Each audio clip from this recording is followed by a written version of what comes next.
Çok eski zamanlarda insanların gökyüzüne bakıp yıldızları saydığı ama mikroskop diye bir şey bilmediği günlerde bir sessizlik vardı. Köyler sabahları horoz sesiyle uyanır, çocuklar sokaklarda koşar, anneler evlerinin önünde hamur yoğururdu. Kimse bilmezdi ki görünmeyen bir düşman, onların dünyasına doğru yavaş yavaş yaklaşıyordu. Bu düşman o kadar küçüktü ki, kimse gözleriyle göremezdi. Ama geldiğinde dev bir ordu gibi bütün dünyayı sarsacaktı. Bu düşmanın adı, sonradan Kara Veba diye anılacaktı. Ama o günlerde insanlar bu ismi bile bilmiyordu. Onlar sadece garip söylentiler duyuyorlardı. Doğudan gelen kervanlarla birlikte bir hastalık gelmiş, diyorlardı. Farelerin peşinden koşan kara pireler, insanlara da sıçrıyor, diye fısıldıyorlardı. İlk başta kimse inanmadı. Çünkü herkes hastalığı gözle görmek isterdi. Benim komşum hasta ama ben iyiyim. Demek ki bu söylentiler boş, diye düşünürlerdi. Ama günler geçtikçe garip olaylar başladı. Önce küçük liman şehirlerinde insanlar ateşlenmeye, titremeye başladı. Sonra vücutlarının altında siyah şişlikler çıktı. Bu şişlikler öyle acı veriyordu ki, hastalar kıvranarak yatakta inliyordu. Köyün çocukları, hasta olanları gizlice izlerdi. Bir gün oyun oynarlarken aralarından biri yere düştü. Onun da boynunda siyah bir şişlik vardı. Çocuklar korkuyla kaçıştı. İşte o an herkes anladı. Bu hastalık sadece yetişkinleri değil, en masum çocukları bile yakalayabilirdi. Hastalık sessizdi ama hızlıydı. Sabah gülerek sofraya oturan biri, akşama kara bir çarşafa sarılabiliyordu. Ve insanlar bu korkunç sona bir anlam vermeye çalışıyordu. Tanrı bizi cezalandırıyor, diyenler vardı. Hayır, bu şeytanın işi, diye bağıranlar da. Hatta bazıları cadıların bu hastalığı yaydığını düşündü. Köy meydanlarında söylentiler birbirine karışıyordu. Kimisi evine kapanıyor, kapısını tahtalarla çakıyordu. Kimisi ise dua ederek günlerini geçiriyordu.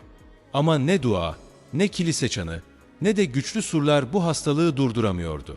Kara veba, görünmez bir rüzgar gibi köyden köye, şehirden şehre yayılıyordu.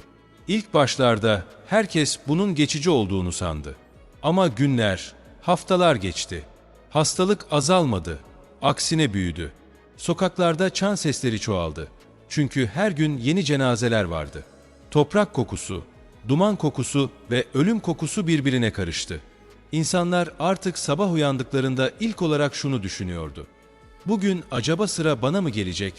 Ve işte bu soruyla birlikte Orta Çağ'ın en büyük kabusu başlamış oldu.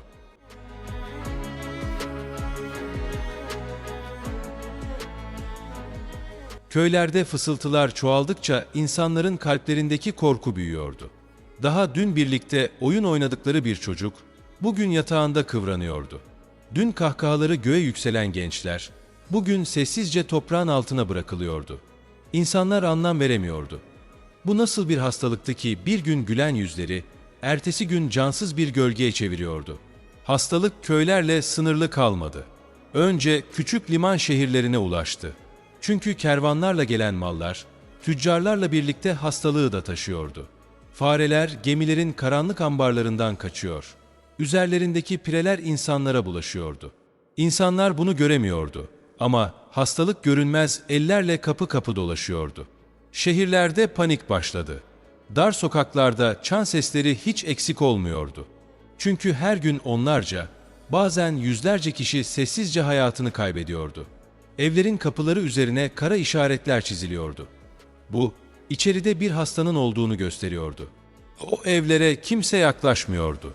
Çocuklar pencerelerden bakar, anneler fısıldayarak dua ederdi. Kimi insanlar çareyi kaçmakta buldu. Kalabalık şehirlerden uzaklaşıp dağ köylerine sığındılar. Ama nereye giderlerse gitsinler, hastalık onlardan önce varıyordu. Çünkü fareler ve pireler onların peşini hiç bırakmıyordu. Bu yüzden köyün ortasında birdenbire hasta birini görmek artık kimseyi şaşırtmıyordu. Zamanla insanların yüzleri umuttan çok korku taşımaya başladı. Birinin öksürüğü bile çevresindekileri ürpertiyordu. Çocuklar oyun oynarken birbirinden uzak durmaya başladı. Anneler çocuklarının ellerini tutmaya korkar oldu. Çünkü herkes biliyordu ki bu hastalık en çok sevdiklerinden bulaşabilirdi. İnançlar da değişmeye başladı. Bazı köylerde "Tanrı bizi cezalandırıyor" deniliyordu. İnsanlar meydanlarda diz çöküp saatlerce dua ediyordu. Kimileri ise bunun cadıların işi olduğuna inanıyor. Suçsuz kadınları yakalayıp suçluyordu. Karanlık korkular akılların önüne geçti. Ama en kötüsü insanların birbirine olan güvenini kaybetmesiydi. Artık komşular birbirinden uzak duruyor. Dostlar selamlaşmıyor. Akrabalar bile evlerini kapatıyordu. Sokaklarda yalnızca çan sesleri ve köpek havlamaları duyuluyordu. Şehirlerin görüntüsü korkunç bir hal aldı. Sokaklarda taşınamayan cesetler yığılıp kalıyor. Dumanlar yükseliyordu. Her evin önünde bir mezar kazılıyor. Toprak kokusu havaya karışıyordu. Geceleri çocuklar uykularında bile çığlık atıyordu. Çünkü gündüz gördükleri manzara rüyalarına taşınıyordu. Ve böylece kara veba yalnızca insanları değil, insanların umutlarını da öldürmeye başlamıştı. Ama bu sadece başlangıçtı. Çünkü önümüzdeki günlerde hastalık daha büyük şehirlere, kalelere, hatta kralların saraylarına bile ulaşacaktı. O zaman kimse kendini güvende hissedemeyecekti.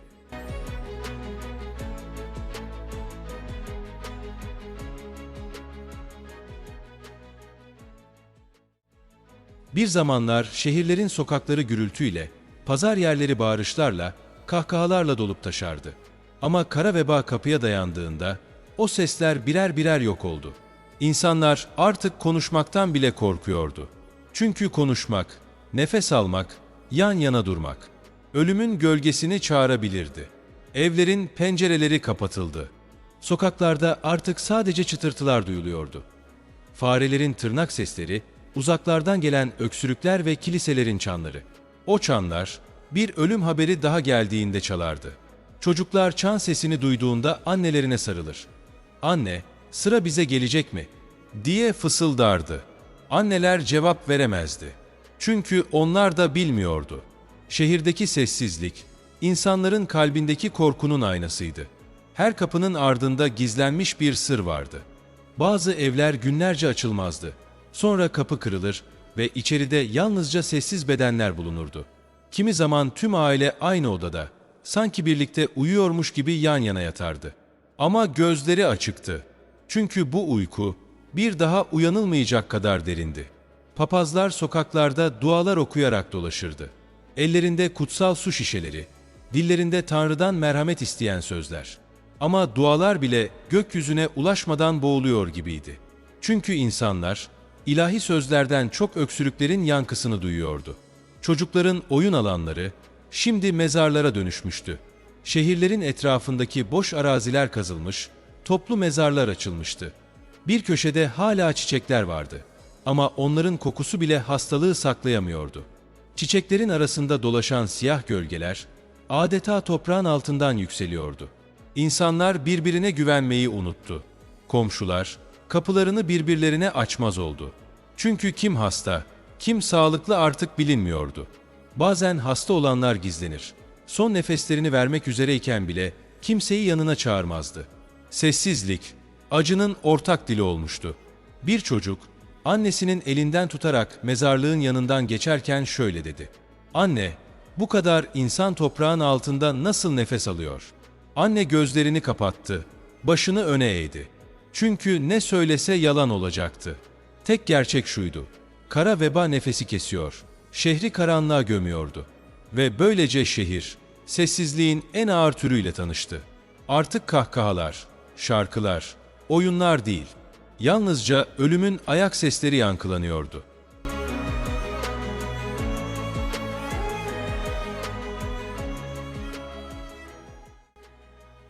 Kara veba Avrupa'nın üzerine çökerken, her sokak, her meydan ve her ev ölümün sessiz fısıltılarıyla doluydu. İnsanlar artık yalnızca hastalıktan değil, korkunun kendisinden de ölüyordu. Çünkü her kapının ardında bir hasta gizlenmiş olabilirdi. Her dost bir sonraki kurban olabilirdi. Çocuklar oyunlarını bırakmış, sessizce annelerinin arkasına saklanmışlardı. Kadınlar, dualar ve gözyaşlarıyla Tanrı'dan merhamet dilenirken, erkekler boşuna cesaret göstermeye çalışıyor. Ama içlerinde büyüyen o tarifsiz korkuyu gizleyemiyorlardı. Günler geçtikçe şehirlerde yaşamın rengi soldu. Çarşılar boş kaldı. Pazar yerlerinde mallar çürümeye başladı. Eskiden bağırışlarla dolu sokaklarda artık yalnızca çan sesleri yankılanıyordu. Her çan yeni bir ölümün habercisiydi. Bir evde mumlar yanıyorsa bu artık bir doğum değil, bir veda anlamına geliyordu. Hastalık öylesine hızlı yayılıyordu ki dün sokakta koşuşturan bir çocuğun bugün cenazesine denk gelmek olan bir durum haline gelmişti. Ve insan doğası en karanlık yanını göstermeye başlamıştı. Komşular birbirinden şüphe eder oldu. Ya onlar taşıyıcıysa? Korkusu, yüzyıllardır süren dostlukları bile yıkıyordu. Kimi insanlar evlerini taşlarla örüp kendini dış dünyadan kopardı. Kimileri ise köylerini terk ederek dağlara, ormanlara kaçtı. Ancak nereye gitseler, ölümün kara gölgesi çoktan oralara ulaşmıştı. Kaçış yoktu. O dönemde din adamları, hastalığın Tanrı'nın gazabı olduğuna inanıyor ve insanları tövbeye çağırıyordu. Meydanlarda toplanan kalabalıklar, günahlarının affı için sırtlarını kırbaçlıyor, kan içinde kalıyorlardı. Kendi acımızla Tanrı'yı yatıştırabiliriz diye düşünüyorlardı. Bu gruplara flagellantlar deniyordu. Avrupa'nın dört bir yanında kanayan sırtlarıyla dolaşıyor, görenlere dehşet saçıyorlardı. Fakat hastalık onları da esir alıyor. Tanrı'ya adadıkları kan bile kara ölümü durdurmaya yetmiyordu. Tıp bilgisi ise çaresizdi. Hekimler uzun gagalı maskeleriyle sokaklarda dolaşıyor. İçinde şifalı otlar bulunan keseleri burunlarının ucuna yerleştiriyorlardı. Onlara göre kötü kokular hastalığın sebebiydi ve bu otlar koruma sağlayacaktı. Oysa bu maskeler ne onları ne de çevresindekileri kurtarabiliyordu. İnsanlar her doktoru gördüklerinde umutlanıyor. Ama kısa süre içinde o doktorların da ölümlerine tanıklık ediyorlardı. Bir başka korkunç manzara da toplu mezarlıklarda yaşanıyordu. Kiliselerin çevresi dolup taşınca şehrin dışında devasa çukurlar kazıldı. Cesetler üst üste atılıyor. Üzerlerine biraz toprak serpilip hemen yenileri için yer açılıyordu. Bu görüntü hayatta kalanların kalbine daha derin bir umutsuzluk işliyordu. Bugün yaşayan, yarın orada yatacak düşüncesi herkesin zihnine kazınmıştı. Çocuklar bu karanlık çağın en sessiz tanıklarıydı. Oyun yerine mezarlıkları, kahkahalar yerine çığlıkları gördüler. Birçoğu daha hayatı tanıyamadan kara vebanın acımasız ellerine düşüyordu. Fakat bazıları da hayatta kalıyor. İleride yaşadıkları bu korkunç anıları nesiller boyu anlatıyorlardı. İşte biz bugün o çocukların gözüyle o karanlık günleri hayal ediyoruz. Gökyüzünü kaplayan kara bulutları, sessizleşmiş şehirleri ve ölümün soğuk nefesini. Kara ölüm yalnızca bedenleri değil, ruhları da öldürüyordu. İnsanların inancı, sevgisi, güveni paramparça oldu. Herkesin zihninde aynı soru yankılanıyordu. Bu karanlık ne zaman bitecek? Kara vebanın pençesindeki Avrupa artık sadece bir salgının değil, aynı zamanda büyük bir korkunun ve belirsizliğin sahnesiydi. İnsanlar hastalıktan kaçmak için köylerini terk ediyor, şehirlerden uzaklaşıyor.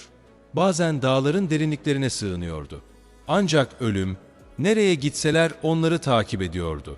Çünkü veba yalnızca bedenlere değil, zihinlere de işlemişti. Sokaklarda yayılan söylentiler giderek büyüyordu. Kimileri bunun Tanrı'nın bir gazabı olduğunu söylüyor. Kimileri ise şeytanın gönderdiği bir bela olduğuna inanıyordu. Bazı bölgelerde, özellikle de dini otoritenin güçlü olduğu yerlerde, insanlar vebanın günahkarların yüzünden geldiğine kanaat getiriyordu.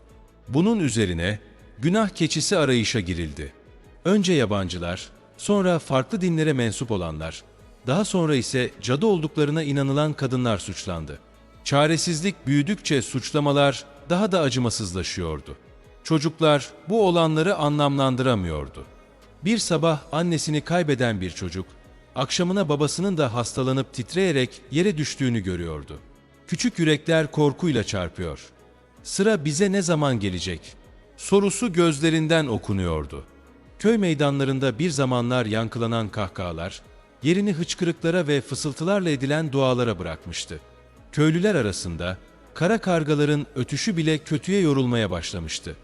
Bir köyde 3 gün üst üste karga görüldüğünde, o köyün tamamının öleceğine inanılır olmuştu.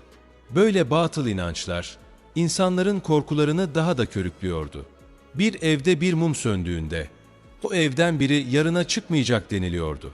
İnsanlar aslında en çok birbirlerinden korkar hale gelmişti. Şehirlerde ise durum daha da vahimdi. Daracık sokaklarda yaşayan insanlar hastalığın yayılmasına adeta davetiye çıkarıyordu. Pencerelerden dışarıya bakıldığında hastalığın izlerini yüzünde taşıyan insanları görmek mümkündü.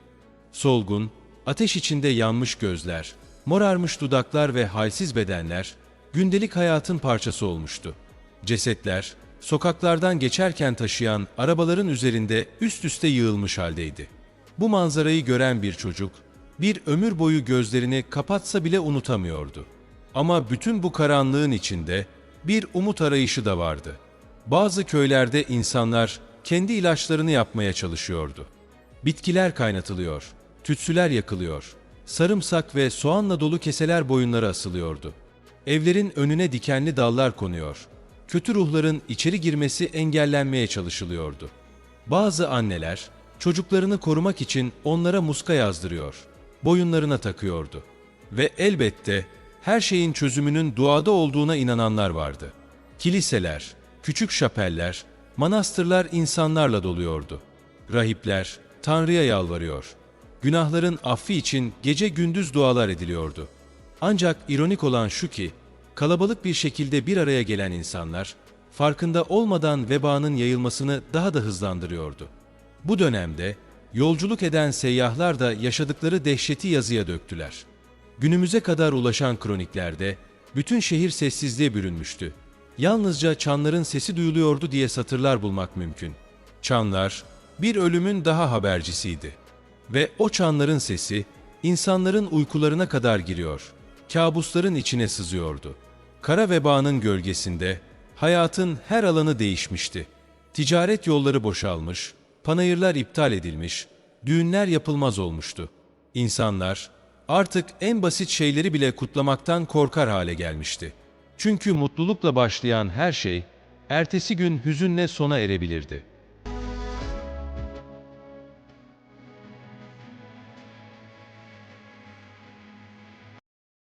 Kara veba Avrupa'yı kasıp kavururken, şehirlerin sokakları birer hayalet koridoruna dönüşmüştü. Bir zamanlar çocuk seslerinin yankılandığı meydanlarda, artık yalnızca rüzgarın uğultusu ve cenaze çanlarının sesi duyuluyordu. İnsanlar evlerinden çıkmaya korkuyor. Kapı ve pencerelerini tahtalarla kapatıp içeriye kapanıyorlardı. Ancak ölüm, tahtaların ardına da sızıyordu. Bir sabah sessiz bir evin önünde yığılıp kalan tabutlar, İçeride yaşayanların artık nefes almadığının işaretini veriyordu.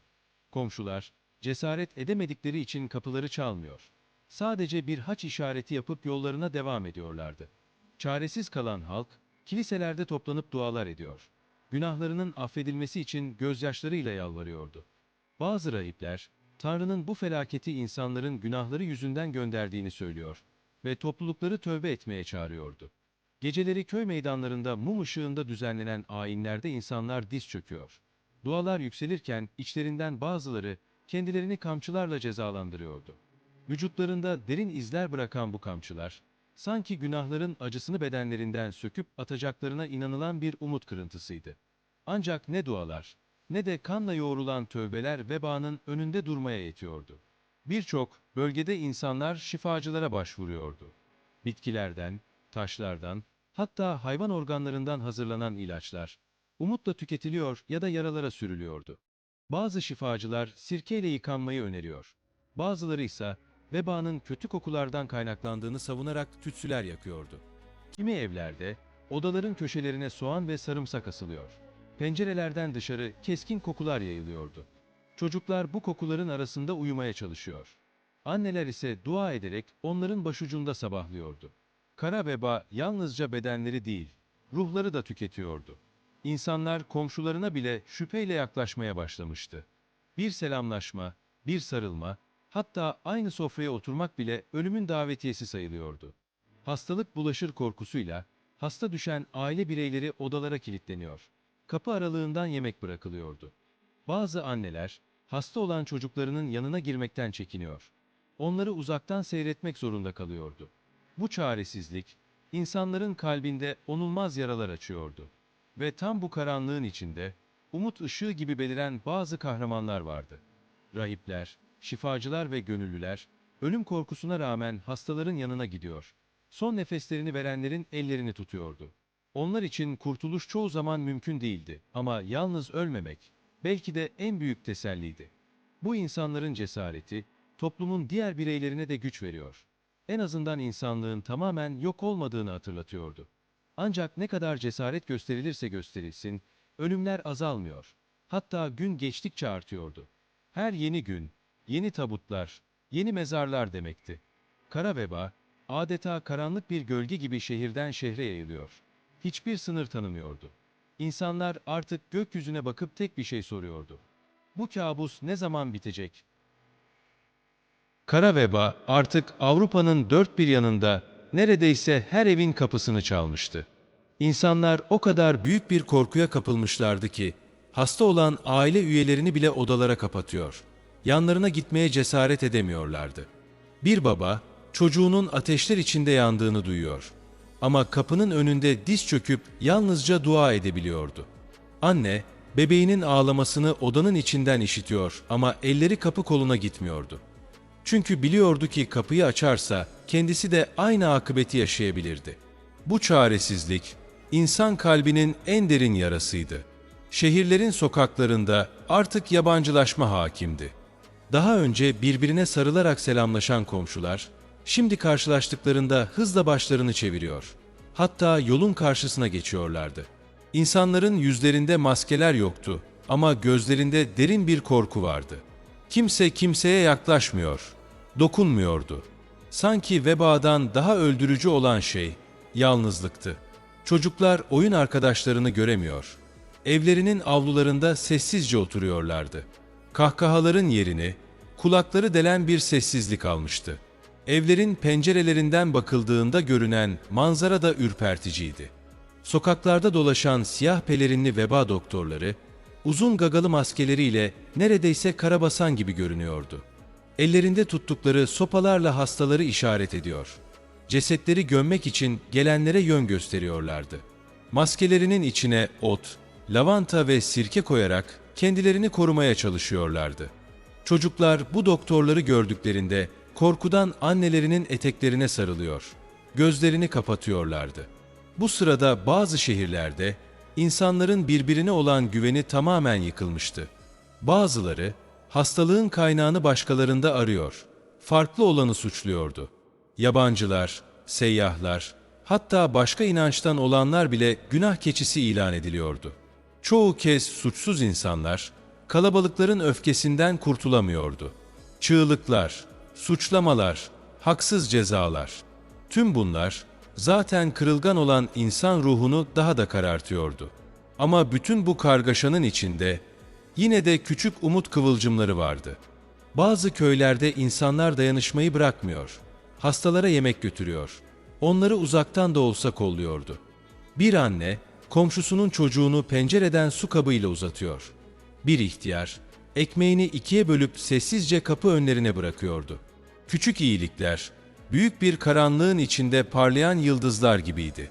Yine de, zaman geçtikçe mezarlıklar taşmaya başladı. Şehirlerin dışında açılan büyük çukurlar cesetlerle doluyor. Üzerleri aceleyle kapatılıyordu. Toprak bile bu ölümleri saklamaya yetişemiyordu. Ve insanlar artık bir tek soruyu sormaya devam ediyorlardı. Tanrı bizi unuttu mu?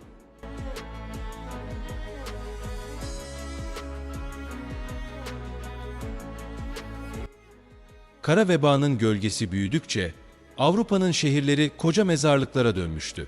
Bir zamanlar ticaretle dolup taşan sokaklar, şimdi yalnızca fısıltılarla yankılanıyordu. İnsanlar kapılarını açtığında içeriye giren hava bile tehlikeli sayılıyordu. Bazıları pencerelerini tuğlalarla kapattı, bazıları dağ köylerine kaçtı. Ama hastalık, rüzgar gibi, kimsenin ardına sığmadığı bir gölge gibi her yere sızıyordu. Kimi şehirlerde gündüz bile gece gibi görünüyordu. Çanların sesi hiç susmuyor. Sürekli yeni ölümler haber veriyordu. Mezar kazıcılar neredeyse nefes almadan çalışıyor. Ellerinde küreklerle toprağı kazıyorlardı. Yorgunlukla başlarını kaldırdıklarında mezar bekleyen yeni tabutların sırasını görüyorlardı. Bazıları o kadar bitkin düşüyordu ki bir mezarın başında uyuyakalıyor. Sabah uyandıklarında kazmaya devam ediyorlardı. Ölüm o kadar yakındı ki çalışanlar bile her an kendi mezarlarını kazdıklarını düşünmeye başlamıştı. Ama bu karanlığın içinde insanlar yalnızca ölümle değil, kendi vicdanlarıyla da yüzleşiyordu. Bazı bölgelerde komşular komşularını suçluyor. Hastalığın onların yüzünden geldiğine inanıyorlardı. Bir yabancının şehre girmesi, bir an için herkesin üzerine şüphe yağmuru gibi düşüyordu. Kadınlar, çocuklar, yaşlılar, suçlu olup olmadıklarına bakılmaksızın kalabalığın öfkesine maruz kalıyorlardı. İnsanlık, hastalıkla beraber acımasızlığın en karanlık yüzünü de göstermeye başlamıştı. Yine de derinlerde bir yerlerde umut kıvılcımları hala yanıyordu. Bir köyde yaşlı bir kadın, hastalanan torununa dualar okuyup otlardan çay yapıyordu. Çocuk bir süreliğine gülümsediğinde annenin gözlerinden yaşlar süzülüyor. Belki kurtulabiliriz düşüncesi kalplere bir anlığına sızıyordu. Başka bir şehirde rahipler ölmekte olanların yanında diz çöküp onların son sözlerini dinliyor. En azından yalnız ölmelerini engelliyordu. Bu küçük dokunuşlar insanlığa dair kalan son kırıntıları koruyordu. Şehirlerdeki manzara ise yavaş yavaş doğanın eline bırakılmış gibiydi. Çürüyen meyveler pazar tezgahlarında kalıyor.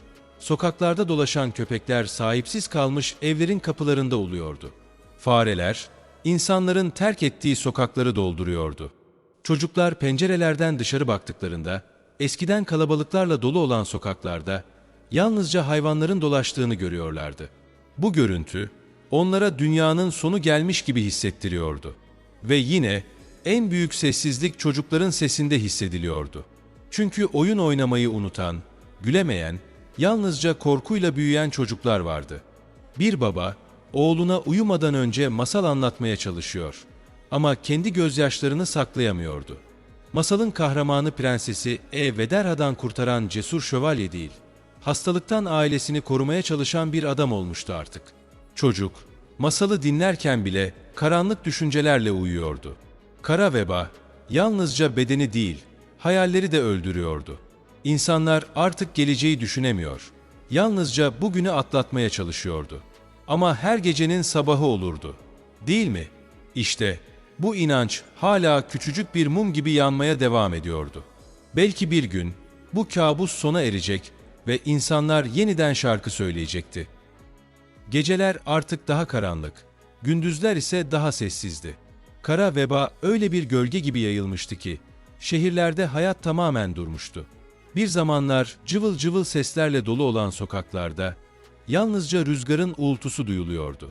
Kapı önlerinde unutulmuş oyuncaklar, pazarlarda çürümeye terk edilmiş sebzeler ve sokaklarda koşuşturan kediler, insanların yokluğunu acı bir şekilde hatırlatıyordu. Ölüm, kimseye görünmeden sokaklarda dolaşıyor gibiydi. İnsanlar, gece kapıyı kapattığımızda sabahı görecek miyiz diye korkuyla uyuyordu. Evlerin içinde ise başka bir sessizlik hüküm sürüyordu. Anneler çocuklarının başında oturuyor. Onların ateşlerini düşürmek için soğuk bezlerle uğraşıyorlardı. Babalar dualar mırıldanıyor. Belki de çaresizliği gizlemek için pencereden uzun uzun karanlığa bakıyordu. Çocukların gözlerinde ise yorgunlukla karışık bir umut vardı. Küçücük elleri annelerinin ellerini sıkıca kavruyor. Bırakmamak ister gibi tutuyorlardı. Bazen bir çocuğun "Anne, ben iyileşecek miyim?" sorusu evin duvarlarını yıkacak kadar ağır oluyordu. Bugünlerde kiliseler ve manastırlar da umudun son kaleleri gibiydi. Çan sesleri neredeyse hiç susmuyor. Rahipler gece gündüz dua ediyorlardı. Bazıları ölmek üzere olanların yanında kalıyor. Onlara Tanrı'nın adını fısıldıyordu. Ama ne kadar dua edilirse edilsin, her gün yeni canlar kayboluyordu. İnsanlar artık cevabını bilmedikleri sorularla baş başa kalmıştı. Neden biz? Neden bu kadar acı? Diye fısıldıyorlardı birbirlerine. Sokaklarda dolaşan veba doktorları, gagalı maskeleriyle çocukların kabusu olmuştu. Onları gören küçükler, gözlerini kapatıp annelerinin eteklerine saklanıyordu. Doktorlar, torbalara doldurdukları otları nefes almak için maskelerinin içine koyuyor. Sopalarıyla hastalara yaklaşmadan işaret ediyorlardı. Bu görünüm, insanları biraz korusa da kalplerde derin korku bırakıyordu. Çünkü doktorun göründüğü yerde ölümün çok uzak olmadığı biliniyordu. Halk arasında türlü söylentiler dolaşıyordu. Bazıları hastalığın gökyüzünden gelen bir lanet olduğunu söylüyor. Bazıları ise kuyulara zehir atıldığına inanıyordu. Kimi köylerde geceleri gökyüzünde garip ışıkların göründüğü iddia ediliyor. Bunun Tanrı'nın öfkesi olduğuna inanılıyordu. İnsanlar korkularını bastıramıyor, bilinmeyene daha da sığınıyorlardı. Ama bütün bu karanlığın içinde hala bir şey vardı: dayanışma. Küçük de olsa insanlar birbirine yardım etmeyi sürdürüyordu. Bir anne komşusunun yetim kalan çocuğunu kendi evine alıyor. Bir genç yaşlıların kapısına sessizce ekmek bırakıyordu. Bu küçücük hareketler belki de insanlığın hala ayakta kaldığını gösteriyordu. Yine de sabahın ilk ışıklarıyla açılan her kapı yeni bir kayıp demekti. Sokaklarda yankılanan çan sesleri insanlara ölümü hatırlatıyordu. Ve herkes aynı soruyla yaşamaya devam ediyordu: acaba yarın hala burada olacak mıyız? Kara vebanın hükmü uzadıkça insanlar artık gündüzleri bile gece gibi yaşamaya başlamıştı. Şehirlerde pencereler sıkı sıkıya kapalıydı. Sokaklarda yalnızca gölgeler dolaşıyordu. Her evin içinde bir korku, her odanın köşesinde sessiz bir dua saklıydı. Çocuklar artık oyunlarını unutmuş, sadece annelerinin gözlerindeki endişeyi izler olmuşlardı. Bir çocuğun, "Anne, neden herkes fısıldıyor?" sorusu, aslında bütün bir dönemin acı gerçeğini özetliyordu. Çünkü insanlar yüksek sesle konuşmaktan bile korkuyordu. Sanki ses yükselirse ölüm onları daha çabuk bulacakmış gibi. Geceleri şehirler daha da ürkütücü oluyordu. Çanların yankısı karanlığın içinde kesilmeden sürüyor. Rüzgarla birleşip neredeyse bir ağıt gibi duyuluyordu. Bir baba pencereden dışarı bakarken uzakta karaltılar görüyordu. Tabut taşıyan adamlar, ellerinde titreyen meşaleler. Bu görüntü o kadar sık tekrarlandı ki çocukların hafızasında bile yer etti. Onlar artık yıldızlı gökyüzünü değil, sokaktan geçen tabutları hatırlıyordu. Bütün bu karanlığın ortasında söylentiler büyüyordu. Bazı insanlar hastalığın Tanrı'nın cezası olduğunu söyleyip herkesi tövbe etmeye çağırıyordu. Bazıları ise gökyüzünden gelen kuyruklu yıldızların bu felaketin habercisi olduğunu iddia ediyordu. Bir köyde yaşlı bir adam, "Yıldız düştüğünde ruhlarımız da düştü," diye fısıldıyordu. Çocuklar bu sözleri duyduklarında gece gökyüzüne bakmaya bile cesaret edemiyorlardı. Bunun yanında bazı bölgelerde insanlar birbirine güvenini tamamen kaybetmişti. Kuyulara zehir atıldığına inanılıyor. Yabancılar ve yolcular suçlanıyordu. Masum insanlar linç edilip şehirlerden sürülüyordu. Karanlığın içinde sadece hastalık değil, insanlığın en acımasız yüzü de ortaya çıkıyordu. Ve işte bu yüzden bir annenin çocuğunu kucaklayıp sessizce "sana zarar vermelerine izin vermeyeceğim" demesi en büyük kahramanlıktı. Ama yine de umut arayışı hiç bitmedi. Birçok evde anneler otlarla kaynattıkları çayları çocuklarına içiriyor, sirkeyle yıkanmalarını sağlıyordu. Bazı babalar evlerinin önüne ateşler yakıyor, dumanın havayı temizleyeceğine inanıyordu. İnsanlar bazen bilime, bazen dine, bazen de sadece umuda sarılıyordu. Çünkü umudu olmayan bir kalbin yaşaması mümkün değildi. Ve bütün bu korkunun ortasında çocukların masumiyeti hala yaşamı hatırlatıyordu. Bir kız çocuğu annesinin sakladığı küçük bir bebekle oyun oynuyor. Bir oğlan tahta parçasından yaptığı oyuncak atını sessizce koşturuyordu. Evet, veba onların oyunlarını bile gölgeledi ama içlerinde bir kıvılcım hala sönmedi. Belki de geleceği kurtaracak olan işte o kıvılcımdı. Her gece insanlar başlarını yastığa koyduklarında aynı soruyu soruyordu: yarın uyanacak mıyız? Ve işte bu sorunun cevabını kimse veremiyordu. Ama sabah olduğunda çanlar yeniden çalıyor. Yeni ölümlerle birlikte hayatın ne kadar kırılgan olduğunu hatırlatıyordu. Kara veba, insanların kalbine öyle bir korku işlemişti ki, gölgelerin fısıltısı bile onlara artık ölüm gibi geliyordu. Kara vebanın gölgesi altında yaşayan insanlar, artık zaman kavramını bile unutmuştu. Günler birbirine karışıyor. Gece ile gündüz arasındaki fark sadece çan seslerinin sıklığıyla anlaşılıyordu. Çocuklar için zaman, oyunların olmadığı, sessizliğin hüküm sürdüğü uzun bir bekleyişe dönüşmüştü.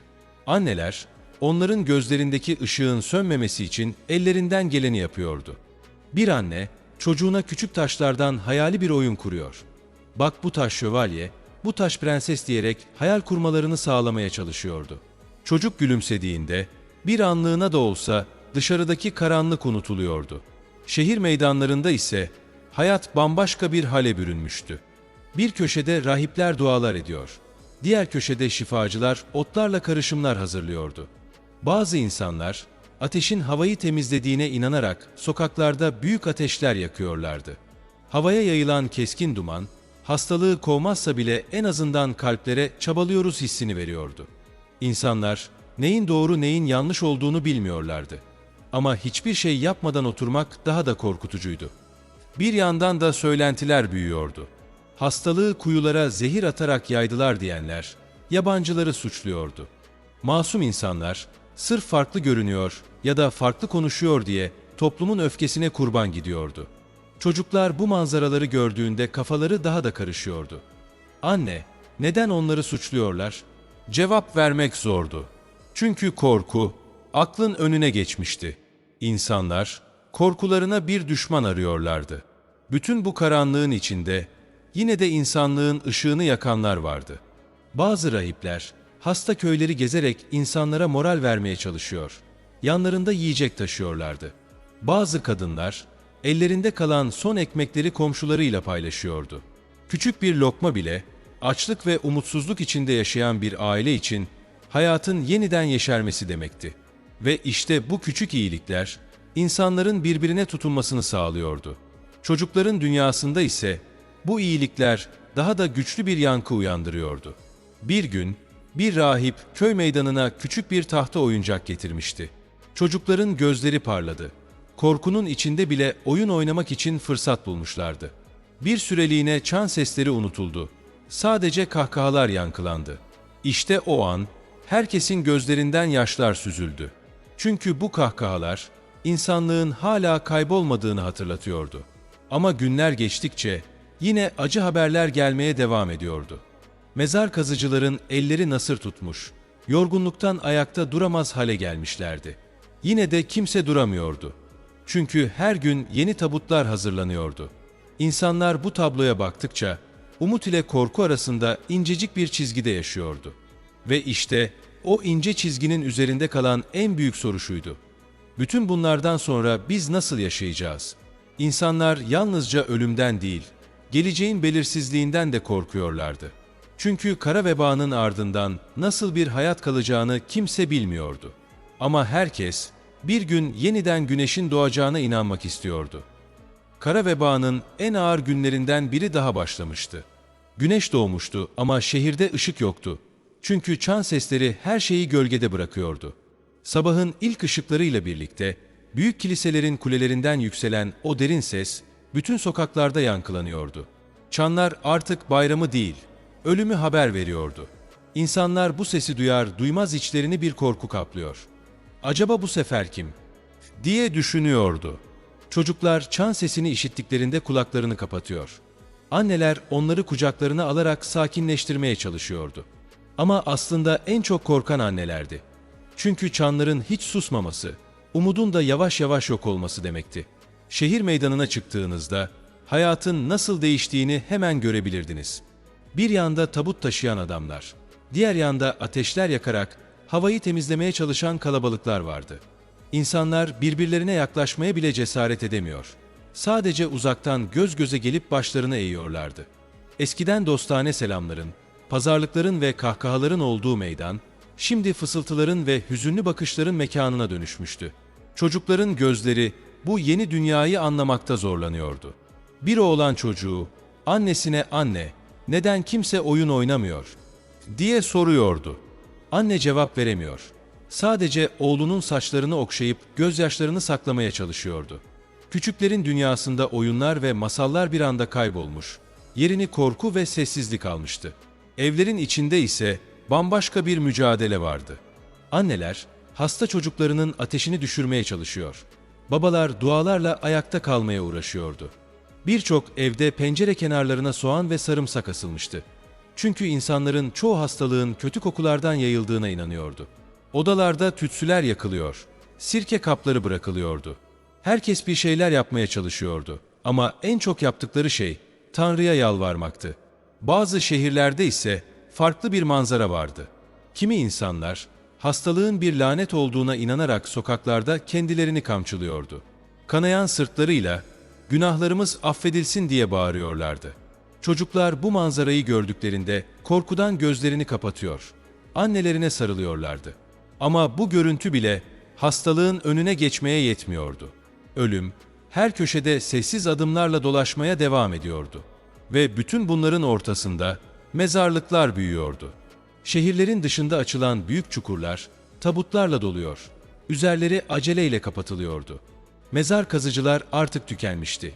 Ellerinde küreklerle çalışırken dizlerinin üzerine düşüyor. Sonra tekrar ayağa kalkıyorlardı. Çünkü ölümler bitmiyor, çanlar susmuyordu. Ama yine de bütün bu karanlığın içinde küçük bir ışık vardı. Bir gün bir rahip, hasta bir çocuğun elini tutmuş ve ona şöyle demişti: "Korkma, Tanrı seni görüyor." Çocuk gözlerini kapatmış, yüzünde küçük bir tebessüm belirmişti. İşte bu küçücük an, orada bulunan herkese hatırlattı. Ölüm ne kadar yakın olursa olsun, insanlığın şefkati de hala vardı. Kara vebanın gölgesi altında yaşayan şehirler artık tamamen değişmişti. Bir zamanlar kahkahaların yankılandığı sokaklar, şimdi yalnızca sessizlikle doluydu. Çocuklar evlerinin pencerelerinden dışarı bakıyor, gördükleri manzarayı anlamlandıramıyorlardı. Kapıları kilitlenmiş, pencereleri kapatılmış evler birer hayalet yuvası gibi duruyordu. İnsanlar birbirlerine dokunmaya, selam vermeye cesaret edemiyor. Sadece gözleriyle korkularını paylaşıyorlardı. Kimi akşamlar, sokaklarda dolaşan meşaleler göze çarpıyordu. Bunlar ya tabut taşıyan adamların ışıklarıydı, ya da hastaların evlerine giren veba doktorlarının fenerleriydi. Çocuklar bu ışıkları gördüklerinde annelerine, "Anne, neden hep gece ışıklar var?" diye soruyorlardı. Anneler cevap veremiyor. Sadece çocuklarını kucaklarına çekip sessizce ağlıyordu. Çünkü bu ışıkların ne anlama geldiğini çok iyi biliyorlardı. Yeni bir kayıp, yeni bir çan sesi demekti. İnsanlar artık yalnızca hastalıktan değil, birbirlerinden de korkar hale gelmişti. Bazıları hastalığın kaynağını komşularında buluyor. Suçlamalar havada uçuşuyordu. "Onlar yüzünden oldu" denilen masum insanlar toplumdan dışlanıyor. Hatta bazen cezalandırılıyordu. Çocuklar, suçlanan insanların gözlerindeki çaresizliği gördüklerinde kendi içlerinde bir şeylerin koptuğunu hissediyorlardı. Çünkü onlar için dünya, güvenilecek bir yer olmaktan çıkmıştı.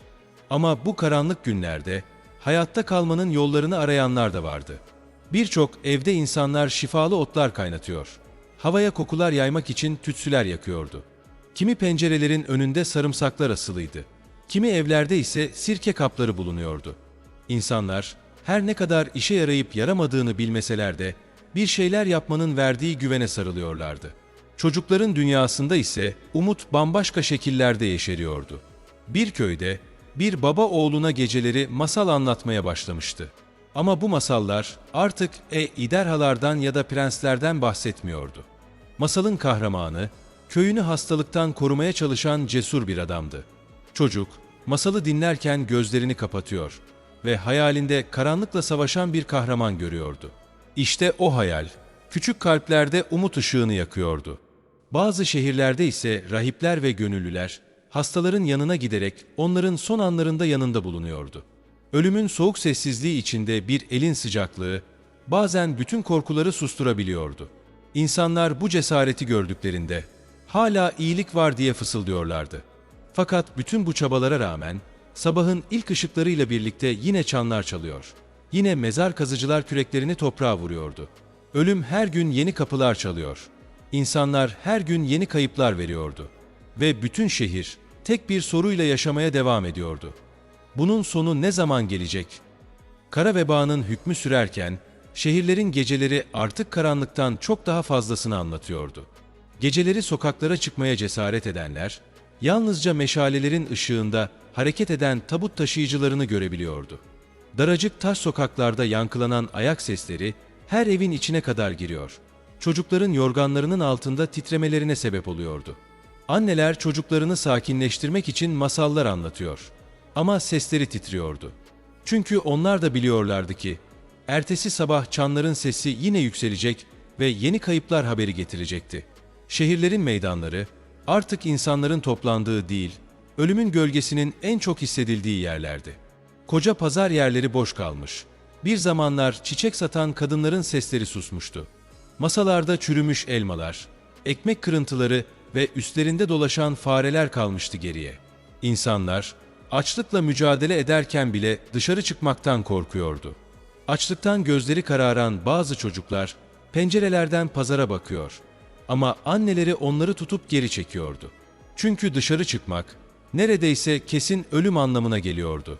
Evlerin içinde ise başka bir karanlık hüküm sürüyordu. Hastalık bulaşmasın diye bazı odalar kilitlenmiş. İçeride hasta yatan insanlar tek başına bırakılmıştı. Çocuklar bazen kardeşlerinin sesini duysa da yanlarına gidemezdi.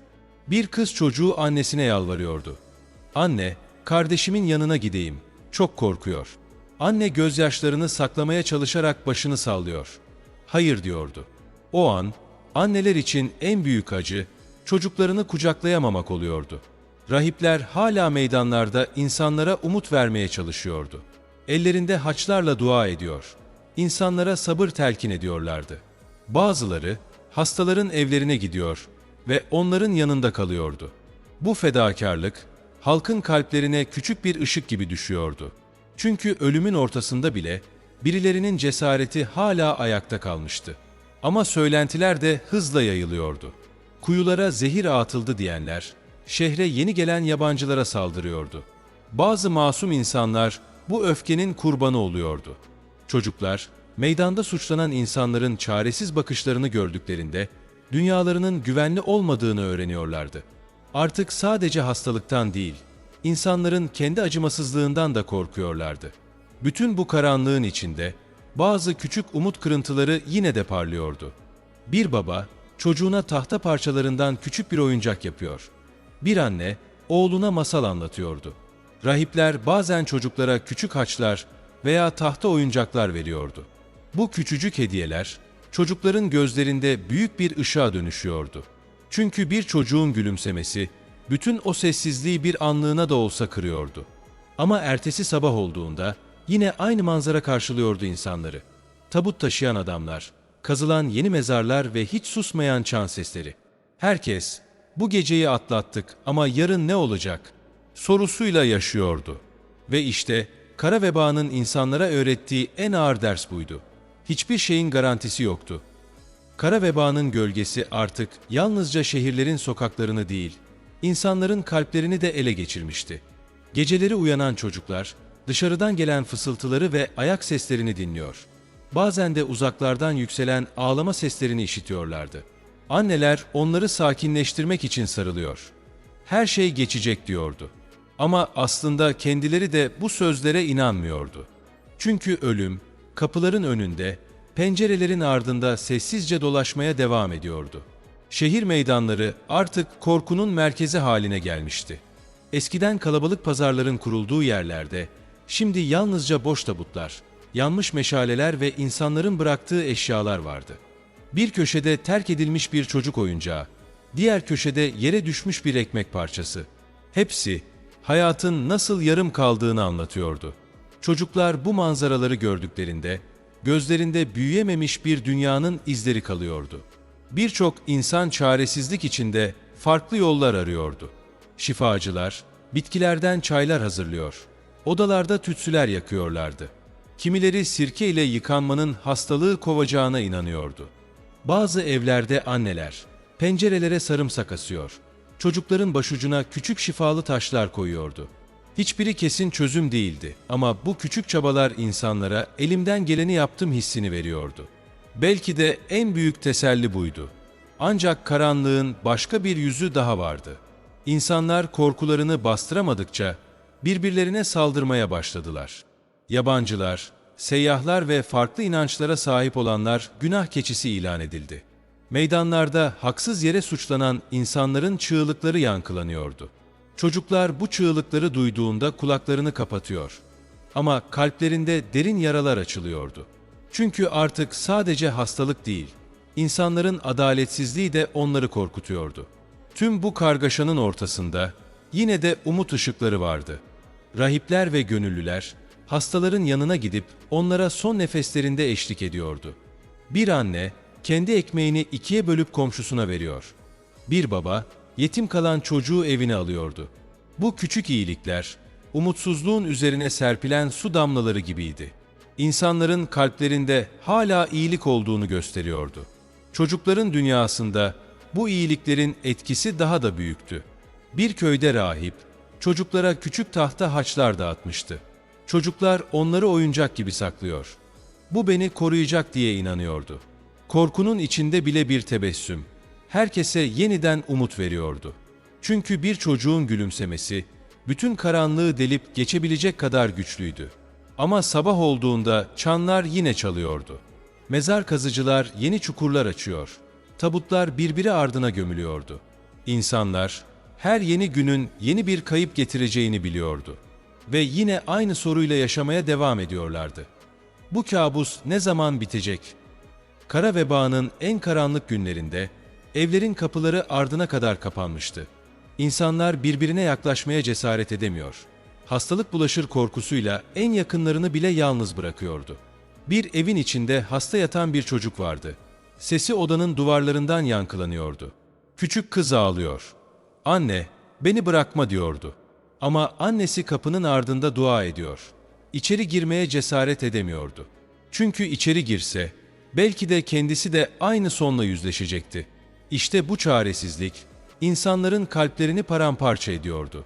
Sokaklarda dolaşan sessizlik bazen yalnızca meşale taşıyan adamların gölgeleriyle bozuluyordu. Tabut taşıyıcılar ağır adımlarla ilerlerken herkes pencerelerden bakıyor. Başlarını hızla geri çekiyordu. Çocuklar bu sahneyi gördüklerinde gözlerini kapatıyor. Annelerinin kucağına sığınıyorlardı. Ama içten içe biliyorlardı ki ölüm sadece dışarıda değil, evlerinin içinde de dolaşıyordu. Bazı şehirlerde insanlar farklı çareler aramaya devam ediyordu.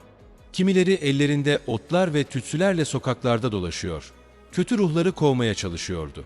Kimileri ise kendilerini kırbaçlayarak Tanrı'ya yalvarıyor. "Günahlarımız affedilsin," diye bağırıyordu. Çocuklar bu sahneleri görünce dehşete kapılıyor.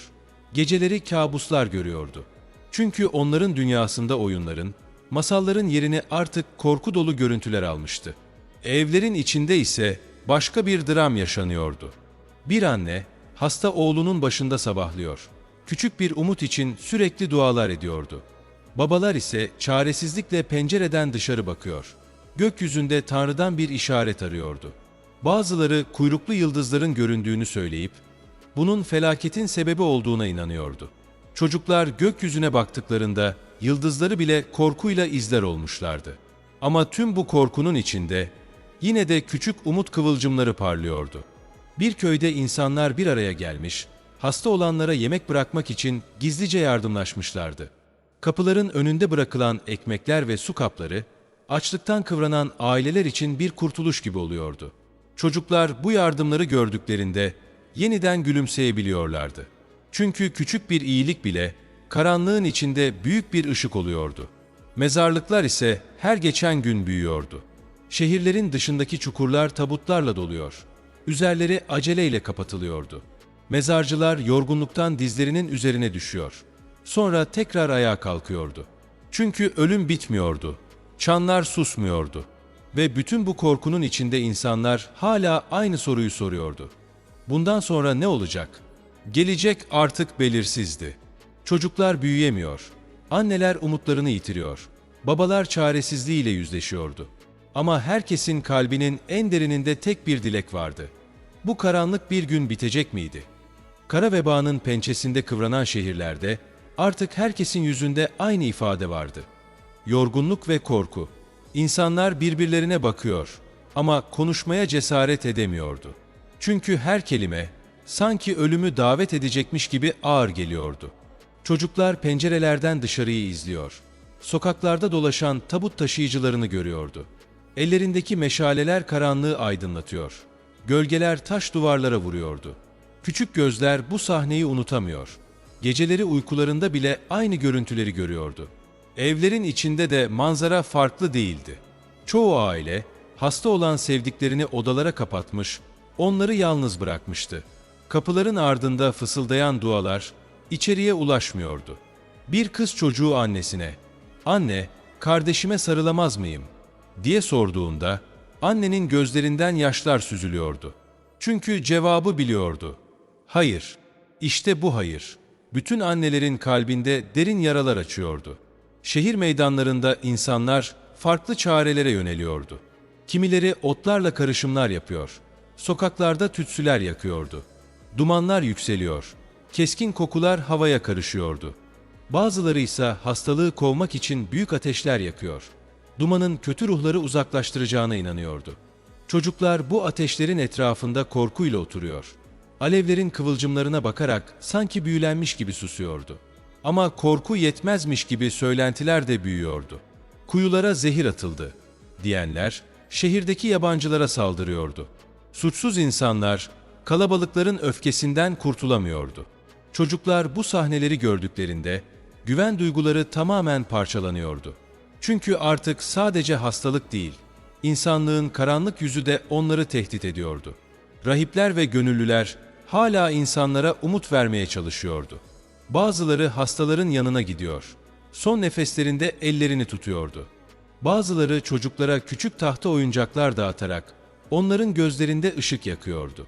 O küçücük hediyeler, karanlığın içinde parlayan yıldızlar gibiydi.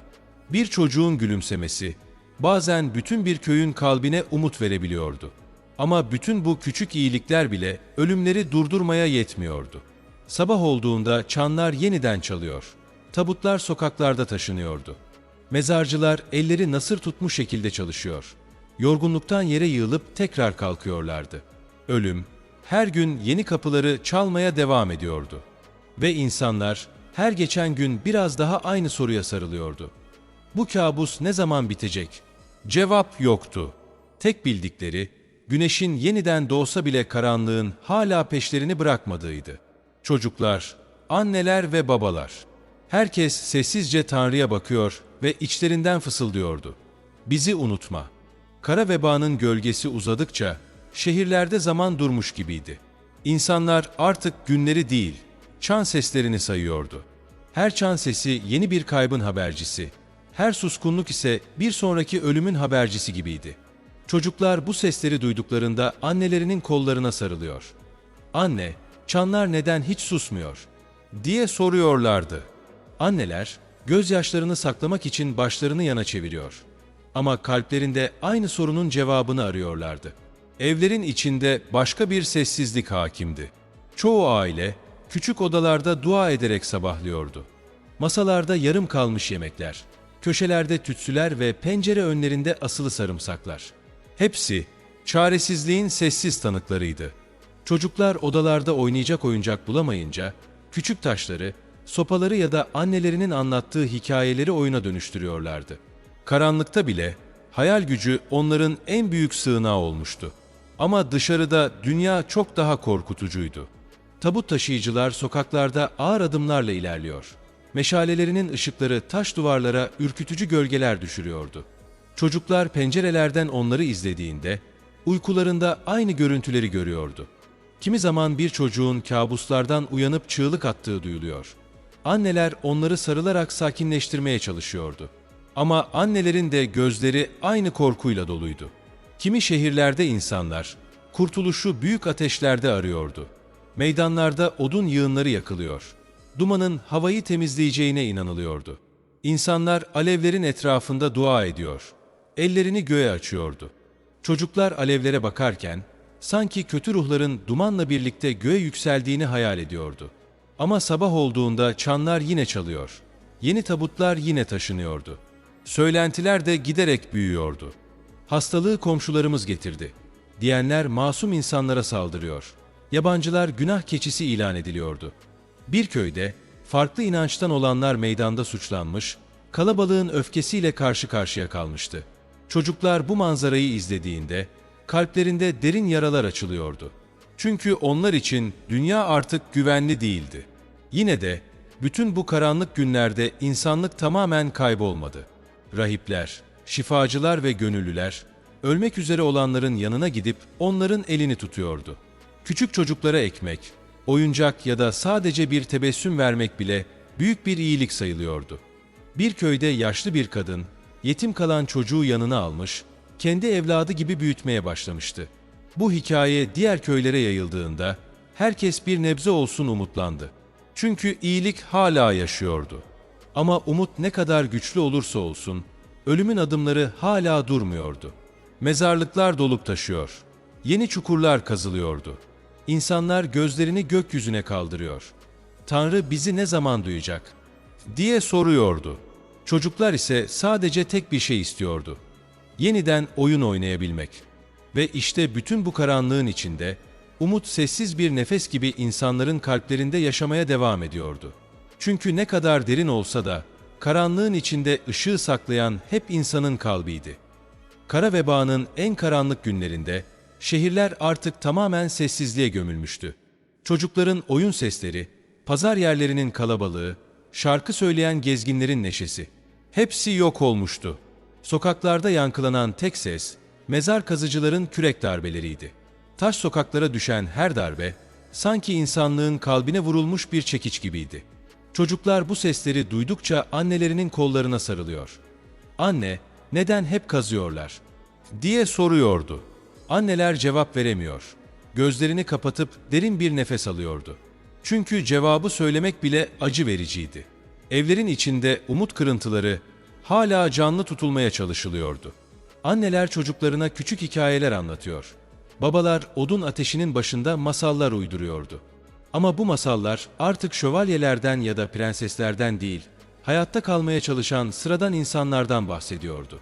Çocukların gözlerinde bu yeni masallar birer umut ışığı gibi parlıyordu. Çünkü hayal etmek, karanlığın içinde bile onları ayakta tutuyordu. Şehir meydanlarında ise çaresizlik giderek büyüyordu. Rahipler insanlara dualar ettiriyor. Şifacılar otlarla hazırladıkları karışımları dağıtıyordu. Bazıları havayı temizlemek için büyük ateşler yakıyor. Dumanların kötü ruhları kovacağına inanıyordu. Çocuklar bu alevlere bakarken, gökyüzünde yükselen dumanın karanlığı yok edeceğini hayal ediyorlardı. Ama sabah olduğunda, çan sesleri yeniden yankılanıyordu. Kimi köylerde insanlar birbirine sırt çevirmişti. Korku, güveni paramparça etmişti. Yabancılar suçlanıyor. Masum insanlar kalabalıkların öfkesinden kaçamıyordu. Çocuklar meydanlarda yaşanan bu adaletsizliği izlerken, dünyalarının ne kadar acımasız olabileceğini öğreniyordu. Bu sahneler, onların kalplerinde ömür boyu sürecek yaralar açıyordu. Ama bütün bu karanlık tabloda yine de iyilik vardı. Bazı gönüllüler, ölmek üzere olanların yanına gidiyor. Onların son nefeslerinde yanında bulunuyordu. Bir rahip, bir çocuğun elini tutup ona, "Korkma, sen yalnız değilsin," dediğinde, çocuğun gözlerinden akan yaşlar bir gülümsemeye dönüşmüştü. Bu küçük anlar, insanlığın hala tamamen kaybolmadığını hatırlatıyordu. Çocukların dünyasında bu umut daha da büyüyordu. Bir gün, bir köyde yaşlı bir kadın, torununun yaptığı tahta oyuncağı diğer çocuklara göstermişti. Çocuklar oyuncağı sırayla alıp oynamış, kahkahalar atmıştı. Kısa bir süreliğine de olsa, çan sesleri unutulmuştu. İnsanlar bu kahkahaları duyduklarında gözlerinden yaşlar süzülmüş. "Belki bir gün her şey düzelir," diye fısıldamışlardı. Ama ertesi sabah yine aynı manzara karşılıyordu herkesi. Tabut taşıyan adamlar, mezarlıkta açılan yeni çukurlar ve hiç susmayan çan sesleri. İnsanlar artık güneşin doğuşunu bile umutla değil, korkuyla karşılıyordu. Çünkü her yeni gün, yeni bir kayıp demekti. Ve yine bütün şehirlerde aynı soru yankılanıyordu. Bunun sonu ne zaman gelecek? Cevap yoktu. Ama belki de insanların kalplerinde hala saklı olan küçük umut, bir gün karanlığı yenecekti. Çünkü en uzun gece bile sonunda sabaha kavuşurdu. Günler birbirini kovalarken, sonunda hastalığın etkisi yavaş yavaş azalmaya başladı. Ölüm hala vardı ama çanlar artık daha seyrek çalıyordu. Sokaklarda yeniden ayak sesleri duyuluyor. Pazarlarda birkaç satıcı tezgah açmaya cesaret ediyordu. Çocuklar kapıların önünde yeniden oynamaya başlamış. Taşlarla, sopalarla kendi oyunlarını kurmuşlardı. Korku hala gözlerindeydi ama umut onlardan daha güçlüydü. Evlerin içinde anneler yeniden yemek pişiriyor. Babalar çocuklarına masallar anlatıyordu. Masallar bu kez kahraman şövalyelerden ya da büyücülerden değil, ölümün ortasında bile insanlığı koruyan cesur insanlardan bahsediyordu. Çocuklar bu hikayeleri dinlerken gözlerini kapatıyor ve hayal ediyorlardı. Karanlığın içinden doğan ışığı, kötülüğün ardından gelen iyiliği. Ve bu hayaller, bir neslin kalbine işlenen en büyük ders oluyordu. Şehir meydanlarında insanlar, birbirine yeniden yaklaşmaya başlamıştı. Daha önce korkudan selam bile vermeyen komşular, şimdi göz göze geliyor ve gülümsemeye çalışıyordu. Küçük yardımlar yeniden çoğalıyor. İnsanlar birbirine ekmek, su ve umut veriyordu. Rahipler, şifacılar ve gönüllüler, hastalıkla mücadele edenlerin yanında durarak insanlığın hala ayakta olduğunu kanıtlamıştı. Ama geriye kalan en büyük iz, sessizlikti. Çünkü kara veba, sadece milyonlarca hayatı değil, aynı zamanda milyonlarca kalbi de değiştirmişti. İnsanlar artık biliyordu ki, hayat çok kırılgandı. Bir gülümseme, bir sarılma ya da bir dostluk sözü, dünyanın en değerli hazinelerindendi. Çocuklar büyüdüklerinde bu hikayeleri anlattılar. "Biz o günleri gördük," dediler. Ve bu anlatılar, gelecek nesillerin hafızasında bir uyarı gibi kaldı. En büyük karanlık bile, insan kalbinin ışığını söndüremezdi. Ve işte, bu hikayenin sonunda şunu hatırlamalıyız. Kara veba, sadece bir hastalık değil, aynı zamanda insanlığın sınavıydı. Korkunun, çaresizliğin ve kayıpların arasında bile iyilik vardı. Çünkü en zor zamanlarda bile insanlar birbirine el uzattı, umut verdi. Ve belki de insanlığı kurtaran şey tam olarak buydu. Sevgili dinleyici, burada anlattığımız hikaye yalnızca geçmişin acı dolu bir hatırası değil, aynı zamanda bugüne ve yarına da bir ders. En zor anlarda bile ışığı kalbinde taşıyan insanlar vardır. Ve o ışık, en karanlık geceleri bile sabaha dönüştürür. Şimdi seninle bu yolculuğu tamamlarken sana bir soru bırakmak istiyorum. Eğer sen o günlerde yaşasaydın, karanlıkta hangi ışığı yakardın? Bizi dinlediğin için teşekkür ederiz. Yeni hikayelerimizde buluşmak üzere. Unutma, kanala abone olmayı ve bu videoyu beğenmeyi unutma. Çünkü senin desteğin, bu hikayeleri daha fazla kişiye ulaştıracak. Bir sonraki yolculukta görüşmek üzere.